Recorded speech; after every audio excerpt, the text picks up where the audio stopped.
ಮೂಡಲಗಿಯ ಏಕದಂತ ಯುವಕ ಮಂಡಳಿ ಮೂಡಲಗಿಯ ಮಹಾರಾಜ್ 21 ದಿನದ ಗಣೇಶನ ವಿಸರ್ಜನೆ ಕಾರ್ಯಕ್ರಮವು ಶುಕ್ರವಾರ ಸಂಜೆ ಅತಿ ವಿಜೃಂಭಣೆಯಿಂದ ಜರುಗಿತ್ತು. ಈ ಕಾರ್ಯಕ್ರಮಕ್ಕೆ ಅರಭಾವಿ ಕ್ಷೇತ್ರದ ಶಾಸಕ ಶ್ರೀ ಬಾಲಚಂದ್ರ ಜಾರಕಿಹೊಳಿಯವರು ಚಾಲನೆ ನೀಡಿದರು.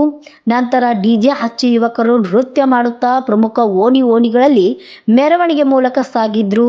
ಈ ಸಂದರ್ಭದಲ್ಲಿ ಡಿಸಿಸಿ ಬ್ಯಾಂಕ್ ಉಪಾಧ್ಯಕ್ಷರಾದ ಶ್ರೀ ಸುಭಾಷ್ ಧವಳೇಶ್ವರ್ ಹಾಗೂ ಆರ್.ಪಿ. ಸೋನಾಬಾಲ್ಕರ್, ಸಂತೋಷ್ ಸೋನಾಬಾಲ್ಕರ್, ಮಹದೇಶ್ ಲೆಕ್ಕಿ, ಹನುಮಂತ್ ಗುಡ್ಲಿಮನಿ, ಅನ್ವರ್ ನದಾಫ್, ಮೂಡಲಗಿ ಏಕದಂತ ಯುವಕ ಮಂಡಳಿ ಸದಸ್ಯರು ಹಾಗೂ ಪದಾಧಿಕಾರಿಗಳು ಮತ್ತಿತರರು ಉಪಸ್ಥಿತರಿದ್ದರು.